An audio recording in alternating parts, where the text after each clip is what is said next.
Hello friends, मु प्रियंका आपण मानकु ओडिया जियो channel को स्वागत करुछि।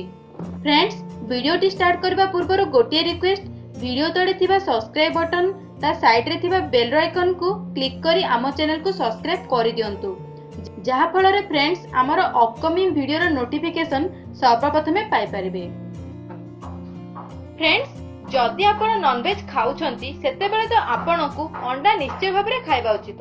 आपनको एहा मध्ये जानिबा को पड़िबो जे अंडा खाइबा द्वारा हमकु कोन कोन लाभ होइथाय, किंतु केते लोक सिजा अंडा खाइबा पे पसंद करंती नाही एवं किछि लोक कंचारे अंडा खाइ दियंती। जदि आपण एही परि अंडा खाउछंती सेतेबेले आपनको किछि मध्ये लाभ मिलिबो नाही। जदि आपण सिजा अंडा खाउछंती सेतेबेले आपनको बहुत गुडी लाभ मिलिबो। फ्रेंड्स, जेतेबेले आपण अंडा को फ्राई करिथांती सेतेबेले अंडारे थिबा सब पोषक तत्व नष्ट होई जायथाय, किंतु सिजा अंडारे सब विटामिन भरपूर होई रहिथाय, जहा हमकु बहुत शक्ति देथाय। फ्रेंड्स, आज आमे आपनको अंडा को रिलेटेड किछि खास कथा विषय कहबो।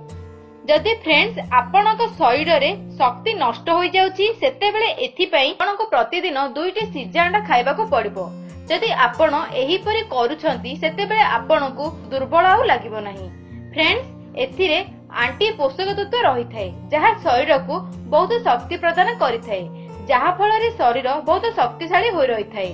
अंडा रे प्रचुर परिमाणर विटामिन एवं कैल्शियम मध्ये रहिथाय। एहा आपनक आखि एवं शरीर को शक्तिशाली करिबा पई एवं हाड़ को बहुत मजबूत करिबा पई काम करिथाय। फ्रेंड्स, सिजा अंडा रे थिबा फॉलिक एसिड एवं विटामिन बी कैंसर ठारू लड़िबा पई शक्ति प्रदान करिथाय।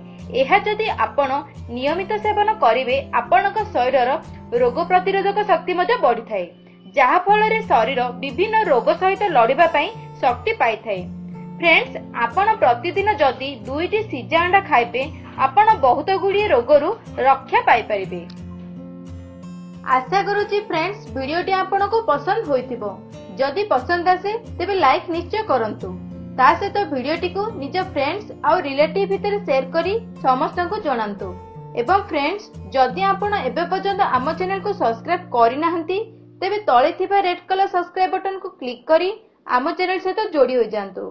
धन्यवाद फ्रेंड्स।